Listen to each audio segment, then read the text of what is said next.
Okay, all right, so what's happening is this is a live TikTok. I'm going to be talking a lot to my pad here, and I'm going to be looking at a camera because this is going to go up on YouTube later on. I'm monitoring the chat over here on the left because I can't see my pad. I can't see what people are saying. As I can, I'll respond to your questions and comments if I can during the presentation. I want to try to keep it as short and sweet as I possibly can. I'm estimating 30 to 40 minutes at the most. Every time I do this, I do it in a different way, and this is no exception. Okay. Thanks for the likes, people of the Quran. I'm gonna call you people. Okay, is that okay? Okay, so here we go. July 22nd, 12 o'clock noon. Principal creation. We're gonna do the principal creation, and I am the principal project. My name is John, and if you'd like to share your name on the live, by all means, go ahead. I tell you, share this. Tap the screen, tap, tap, tap like crazy mad. We can have some fun in here. We get some folks in. Okay, here we go. So, principal seminar, bang, one of many. I'll be doing this. I'm going to try to do this every week. It's not easy to do. What do we need today? What do we need today, everyone? We need an idea which explains the essential nature of reality and the purpose of life. There's so much confusion in the world, right? There's so much confusion in the world. We need a spiritually unifying ideology, something that can unify. Everyone's divided along so many different lines, racial lines, economic lines, societal lines, religious lines. There's so much division, which really creates discord in the world. Is there a way, is there a possible way to see the one God of the universe as a force that expresses itself in many, many different ways? Is that possible? I believe there is. We're going to talk about that. We also need an idea that incorporates modern technology and scientific advances. I'll try to move out of the way of the screen as much as I can. Tap the screen, share the live. You'll be really unhappy if you don't, I'll tell you. YouTube people, this is going up on YouTube. Now, Einstein was a very interesting and conflicted fellow. He said, I want to know God's thoughts, all the rest are details. All the rest are details. What could be argued as one of the most preeminent intelligence scientists of the 20th century was famously conflicted about the existence of God. He so desperately wanted to believe, he couldn't really put his finger on it, but he knew there's something more out there. He also said, among other things, science without religion is crippled, and religion without science is blind. Religion without science is blind. Why would he say that? Well, the church held that the earth was the center of our solar system. Maria, that's very loud. That's very loud. It's coming through. The church held that the earth was the center of our solar system. But by 1543, Copernicus wrote a book called On the Revolution of the Heavenly Spheres, debunking that idea and establishing the heliocentric solar system. Very interesting. He flew in the face of contemporary Christian teaching, and because of science, actually proved that the church was actually wrong in their estimation of how things were actually running. So everybody has to answer the question for themselves. Is there or is there not a God? You're under no compulsion to do that, but everyone has to answer that question for themselves, yay or nay, right? Let's talk about that. It's very popular nowadays to make fun of people, laugh and point at people who believe in whatever they believe, whether it be Christian, Muslim, Buddhist, whatever, Jewish, it doesn't matter. Many times believers are ridiculed just because they believe, right? Some people believe some really funny stuff, but nonetheless, we think it's important to have a certain amount of respect, even though we may disagree, respect other people's belief. Remember, as a believer, you're in good company. You're in good company with very, very intelligent people. Werner von Braun said many years ago, nature, now this is Rocket Man. This is the quintessential Rocket Man, right? He said, nature does not know extinction. All it knows is transformation. Everything science has taught me and continues to teach me strengthens my belief in the continuity of our spiritual existence after death. Interesting. So extremely intelligent, brilliant, very learned, educated people have believed in God. So it's not necessarily the realm for the easily led, etc., etc. If you want to know about an artist, where's the first place you go? You go to their works. Michelangelo is a classic example of someone with a brilliant mind, and the way to understand that mind and what he thinks, what he thought, what he felt, and how he saw the world, you go to his art. I saw this in 1975, the Pietà in St. Peter's, and it tells you several things about the artist, right? It tells you several things about the artist. Number one, the artist has patience. This took Michelangelo 7 years every day, chipping away, chipping and polishing. Unbelievable. And imagine that with the tools that were available at the time, how difficult this was. It tells you he's got perseverance, he's got patience, he has an appreciation of a religious idea. He has this concept, I want to capture the Virgin Mary with her unalived son laying across her lap in stone. He was asked about, how do you do this? He said, I simply bring out what is already there. Amazing. Then he's also responsible for the Sistine Chapel. Genesis to Revelation across the roof of the Sistine Chapel. Again, 7 years on his back, paint dripping in his eyes, using very, very primitive technology and having a hard time getting paid. If you want to see the most interesting story about this situation, watch the movie The Agony and the Ecstasy. Charlton Heston plays the part of Michelangelo. It's a fantastic film. So to know about an artist's invisible mind, we go to the works he creates. Isaac Newton gives us the concept of cause and effect. Without a cause, there's no effect. Without an effect, there is no cause. So we want to examine the principle and the concept of cause and effect. Most causes are invisible. My mind says, John, put your arm out to the right. Invisible cause, visible effect. If I told you this appeared midair, you'd have to question my sanity, right? Well, no. It starts as a concept in someone's mind, it goes to a blueprint, goes to manufacturer, comes to the market, and I go buy it. Most causes are invisible, effects are visible. Likewise, if we want to examine the possibility of an existence of God, we have to go to the creation. Well, let's take a look at the creation. Let's see if we got any comments here.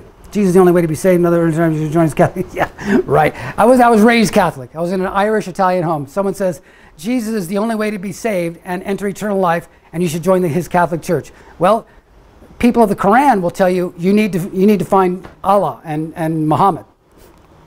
So, what does this look like? If we go into the creation, we see a couple of things right away. In mankind, we have men and women. In the animal world, we have male and female. In the plant world, we have stamen and pistil, or staminate and pistillate plants that have give and take and create more plants. Plants are made of molecules. Molecules have a positive and negative element. 2 atoms of hydrogen plus 1 atom of oxygen equals what? Guests? Water. Okay, boom. Molecules are made of atoms. Atoms have a proton and electron. Atoms are made of particles which have a positive and negative charge, and particles are made of energy, and energy is invisible, boys and girls. Energy is invisible. So at the base of the entire physical world, the created world, you have an invisible energetic source. There's no way around it. It's simply a scientific principle. It's not a religious principle at all. It's actually a scientific principle. Now, I said in my ad on TikTok that I was gonna go through this chart, and we're gonna go through this chart. Try to follow along with me. Tap the screen, share the live. Here it comes. Okay, here we go. All right, here's our chart. So, how does that masculine and femininity roll out in the creation? What does it look like? Okay, in humans, we have men and women. I'm not trying to insult your intelligence, you know that, but for graphics, we want to see this. Animals have male and female, of course, male and female lion, boom. Plants have a stamen and a pistil. And between the interaction between those and being pollinated by bees, more plants are created, right? Plants are made of molecules, and now it gets a lot more interesting. Molecules have a cation and anion, or positive negative element. 2 atoms of hydrogen, 1 atom of oxygen gives you water. Boom. Molecules are made of atoms. You have a proton, a neutron, and an electron. Boom. Atoms are made of particles. Particles have a positive negative valence or charge. Boom. Take it a step further. Particles are made of energy. Energy is invisible, boys and girls. Energy is invisible. This is an extremely important point. Tap the screen, share the live. Tap the screen. Hey, Mike. How you doing? Now, so whatever that creator is,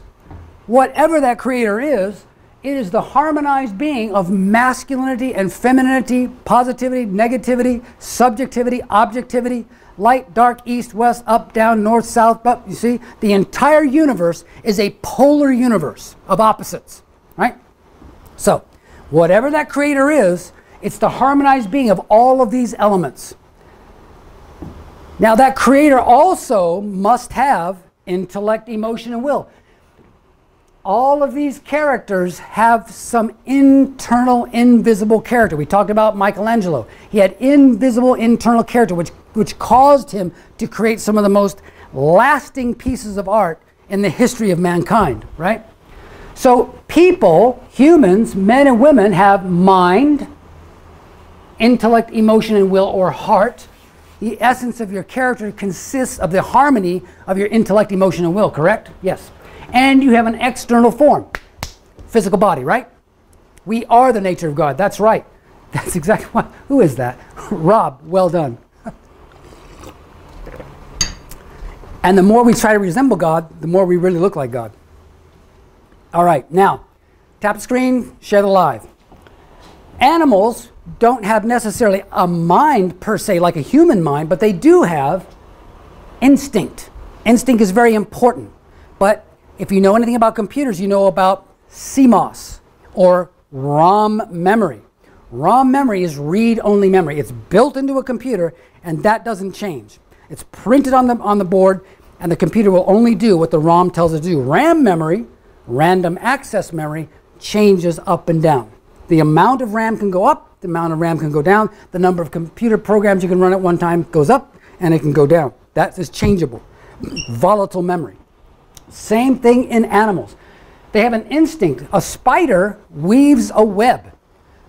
The mommy and daddy spider don't teach that spider how to weave that web. It comes out knowing what to do. This is like ROM memory. It's built in. The parents don't teach it how to build a web. It just does that. A beaver builds a dam. They just know instinctually, I got to chop this tree down. I swim with my tail. I build a den underneath a river, and I build a dam to dam up the water, right? And then they have their young, and they create their family. And they have an external form or a body. Plants. Plants. Now it gets a little more interesting, right? Now it gets a little more interesting. Plants have an inherent directive nature. Inherent directive nature. Plants assimilate nutrients from the soil, water from the soil. They transmit sun energy into food through photosynthesis, right? They exchange carbon dioxide for oxygen. Very interesting. So many processes going on there automatically. They do that by nature. They don't have to think about it. They're not taught to do that. It's built into the natural phenomena. So they have an inherent directive nature and an external form. Trunk, leaves, fruit, etc., etc., etc. Plants are made of molecules. Molecules also have an inherent directive nature. 2 atoms of hydrogen, 1 atom of oxygen creates water. In the interchange between 2 gases, they become a liquid. Weird. Very strange, but that's the way it works. Atoms have an inherent directive nature. Something keeps an atom in a very prescribed orbit, right? Proton and electron go around a neutron in a very prescribed orbit. And particles, what are particles made of? particles have to, this has to have an external form. All of these have an external form. People have a mind and body. Animals have an instinct and body. Plants have an inherent directed nature and a body. Molecules have an inherent directed nature, which are made of atoms. Atoms are made of particles. Particles are made of energy. Energy. Just like in the external world, everything reduces to energy. In the internal world, you come down to energy or an invisible source for everything. Tap the screen, share the live. Tap the screen, share the live. So, whatever that creator is, apparently is the harmonized being of masculinity and femininity, and the harmonized being of internal, invisible character, intellect, emotion, and will, and external form, or the external universe. We would call this force, this energy, universal prime force. Universal prime force. Now, Max Planck, interestingly enough, got the Nobel Prize for Physics in 1918, and in 1944 said, as a man who has devoted his whole life to the most clear-headed science, to the study of matter, I can tell you as the result of my research about atoms this much. There is no matter as such. In other words, there's no matter as you know it. All matter originates and exists only by virtue of a force which brings the particle of an atom to vibration and holds this most minute solar system of the atom together. He goes on. We must assume behind this force the existence of a conscious and intelligent mind. This mind is the matrix of all matter. This mind is the matrix of all matter. Well, where does that bring us? Where does that bring us? Tap the screen, share it live. That brings us to today. Even Michio Kaku is insisting. Top scientist claims proof that God exists as humans live in a world made by rules created by an intelligence. And he goes on and explains this in this paragraph, which I won't bore you with. Now the CERN Super Collider comes along in 2012 and discovers the Higgs boson. The CERN Super Collider comes along and discovers the Higgs boson. There it is, the CERN Super Collider. My goodness. Wow. What is the Higgs boson? Well, the Higgs boson is sometimes referred to as the God particle. Yes, there is a book written on it by Leon Lederman. There is the Higgs. It's real. Much to the chagrin, it's called the God particle, much to the chagrin of scientists who prefer the official name. Its discovery lends strong support to the standard model of particle physics, which is thought to govern the basic building blocks of matter. The Higgs boson particle is important to the standard model because it signals the existence of the Higgs field, an invisible energy field present throughout the universe that imbues other particles with mass. That imbues other particles with mass. Since its discovery 11 years ago, the particle has been making waves, very funny, in the physics community. Been making waves in the physics community. Tap the screen, share it live. So, the Higgs boson basically is telling us that now they've discovered the end of the atomic scale. Before you get to invisibility, the Higgs boson is the connecting point between the invisible world and the physical world. If atoms are getting their mass through the Higgs boson, it means they're gaining that mass from a source. They're gaining it from a source. Interesting, the Bible says something interesting about this particular time. In the 16th chapter of John, Jesus said, I have yet many things to say unto you, but you cannot bear them now. Howbeit when he, the Spirit of truth, comes, he will guide you into all truth, for he will not speak of himself, but whatsoever he hears, he will speak and will show you the things that are to come. He will guide you into all truth. We are in a time in history when things are moving so fast, technology is moving so fast that it's mind-boggling.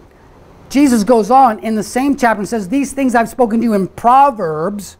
Jesus always spoke in figurative stories. But he said, the time comes when I will no more speak to you in Proverbs, but I'll show you plainly of the Father. We have just seen basic evidence for the existence of God. Evidence, not proof. You have to make the leap of faith from unbelief to belief in order to make it real, right? There's a leap, what they call the leap of faith. That's when it becomes real in your mind, in your heart, and your soul. So technological advancement has been going straight up since about 1700, 1800. The scientific curve and invention and innovation is basically straight up with no end in sight, whatsoever. And alongside that, what's happening? Well, from the biblical perspective, we would say Adam and Eve were in the ideal. They had a fall. 2,000 years after the fall, Moses comes with the 10 Commandments. 2,000 years after that, Jesus comes to the New Testament. Jesus said he had to come back again. Jesus gets unalived, shall we say, and he says he has to come back. So we have an Old Testament age, New Testament age, and a completed Testament age, or the second coming. Interestingly enough, these periods are essentially 2,000 years each. We're in 2023 now. So we should not be surprised if that Creator is beginning to reveal once again a new level of providence. Every 2,000 years there's some major explosion in understanding. So if you take the word history and divide it into two words, his story doesn't prove anything, but it shows that one way to see it is that history is not just a series of random disconnected events, but a plan leading to an end. It's the story of God's motion through time and space to bring back the ideal. Tap the screen, share the live. Always science adjacent facts and then throw some BS from the Bible to pretend they're the same. Well, the Bible supports science and science supports the Bible. Archaeology supports at least the timeline of the Bible. The historicity of the Bible is established. How miracles happened is a whole other ballgame. I will leave that. That's the bulk of my presentation. I could go on for hours. I'm going to leave it right there. I'm going to turn off my camera. We'll put this on YouTube later on, and I'll come back and talk to the TikTokers. Are you...